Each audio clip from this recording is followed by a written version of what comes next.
What is going on, you guys? Destiny I'm bringing us back another video, and we're back for another podcast. And tonight we're going to be talking about the Night of Champions that went on during the pay-per-view event for Smackdown or Raw? What was it, you guys? Everything, just a mixture of both. Oh yeah, yeah. It was definitely a mixture of both.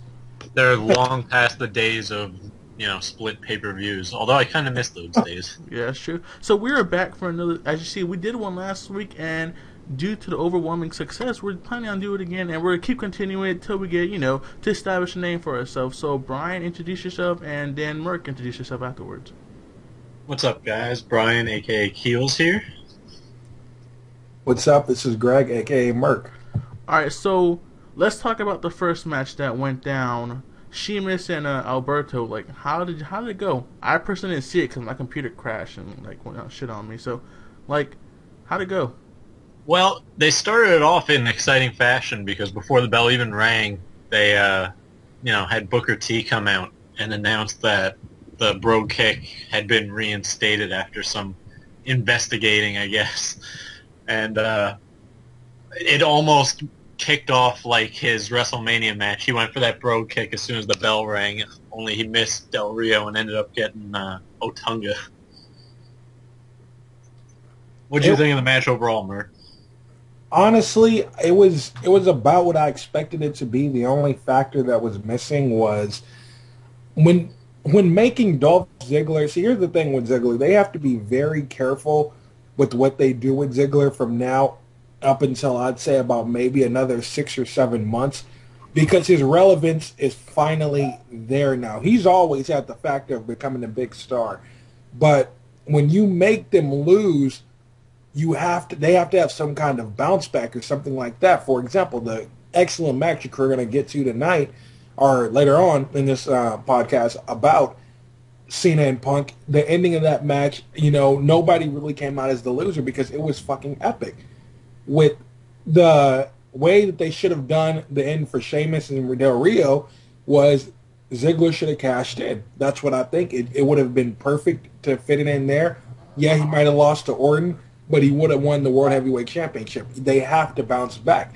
He just beat Chris Jericho. I mean, he was on a roll there. They put him. I agree with that, and I think I actually was half expecting him to come out. Yeah. Because that match with Sheamus and Del Rio, that was brutal for Sheamus. He was in that cross arm breaker twice for long periods of time. So I'm actually impressed that he came back and won against Del Rio. Never mind that he wasn't cashed in on. I'm actually kind of glad Sheamus won. I mean, after that whole interview they had last week during the investigation of the Brogue, whatever you call it, when he hit Alberto, what's that guy's name? The associate of his? Ricardo Rodriguez. Yeah, and I don't know. I'm happy he won. But did you guys watch the tag team match with Kane and As far as Continue. Enjoying a match, it was probably my favorite one of the night. Not from a technical standpoint, or because I was pulling for one guy so hard. It was just fun to watch because Kane and Daniel Bryan are really funny together. They just have a funny chemistry, and the entire match they would bicker, and then they actually hugged it out in the middle of the match. Well, I mean, it's the idea of how they present these guys, man. I mean, it's like they're not even really. I mean, that is the most oddest tag team, but for some reason, on several occasions, it always seems to be the odd tag teams that stand out. And I mean, Kane and Bryan is pretty much the modern age rock and sock connection. That's how you can look at it. Good way of looking at it. Yeah, that's about what it is. They're the modern age of that gimmick. I mean, it's just they didn't go together, but damn it, they were a tag team, and that's what Daniel Bryan and Kane are going to eventually go that route. You got Daniel Bryan who's on the rise. You got Kane who's already been established. He's not exactly looked at as main event material much. I mean, well, he can be, but he's not. But that's just that. It's a good idea, and they're running with it. And I think that if there was any way to bring back the tag team division, it would be with either those two or primetime players. And for the people that missed the pay-per-view, Kane and Daniel Bryan actually did win the tag titles. And then they had a really funny interview kind of thing backstage. and it was their anger management therapist trying to get them to quit fighting over who the tag team champions are, because for whatever reason, each of them thought they were the only champ.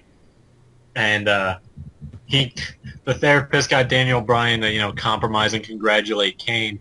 The next thing you know, Kane walks away and he comes back and pours water all over everybody and says he's going to Disneyland. Disneyland. Damn it. I'm actually kind of happy that it worked out. Like, I mean, from what went down last week during Raw, it was kind of expected that they would win the tag team match. But for them to actually win it and actually go through with it, I'm actually kind of happy for that. I like Kane and I like Daniel Bryan. And I like that whole persona and show they have, the bickering and fighting. I think it goes really well with how it's been going through. Like, do you guys, let me ask you a question. Since that whole thing in, Raw during the 1,000 episode, when AJ turned down, Daniel Bryan, like, do you think she's been a good, like, general manager since she's been at Raw? Like, do you think she's been doing the shows, like, the right matchups and everything else going on there? I think as far as what creative can allow her to do, she's doing her part right now. They simply needed somebody to fill in the Raw general manager spot and somebody to fill in the SmackDown general manager spot for a bigger setup. I mean, this wasn't planned for anybody out there who feels that it is. Understand that these two being general managers, possibly Booker T, but most likely they're not planned to be long-term general managers. This is just for the right now. And given the success that AJ's been getting with the crowd, they had to keep her relevant in some manner. And what better way than to use her as some type of manager position to where, she's already psycho. I think she's been fantastic in the role because she's incorporated that interactive component that the fans love Raw to have, where you can tweet the stipulation or the opponent for one match a night, and you get involved in that way. The only thing I think they've mismanaged, I don't like the thing they're doing with her and Vicky, where, like, Vicky's showing her up and shit like that. I think that's just shit. You can't lie about when she was first appointed general manager. Many people had their doubts about her. I was one of them. Because, I mean, after that happened, I went on Twitter and people were like, oh, AJ's a manager. Like, people just had their doubts about her. But, like, recently she's been putting up some pretty good matches, like, especially the whole Daniel Bryan Kane thing. Wasn't she behind it? Yeah, she helped engineer that by putting them in anger management, which has been one of the funniest ongoing segments they've had in a long time. Exactly. So, for the main event, when it came to Cena and Punk, how did you guys think about that?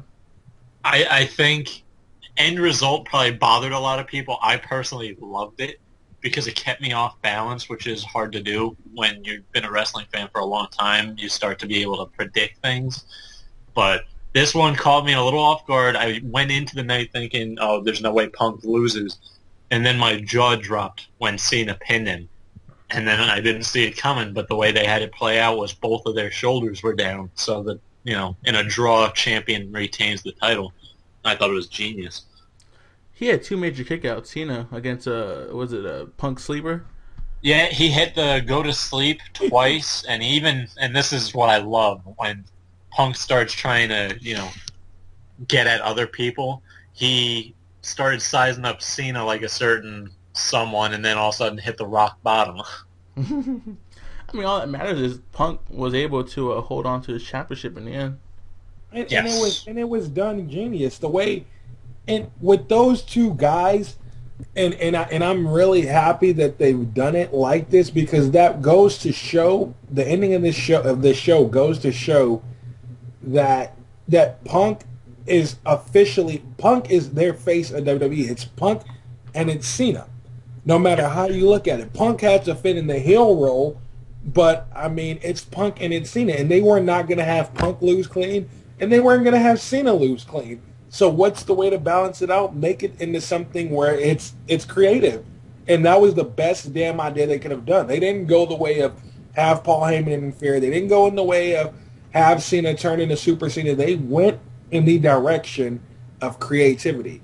And it is important to note that Paul Heyman was at ringside for that entire match, which I didn't know how that was going to play out. Like you said, I thought maybe there'd be some Heyman interference or something like that.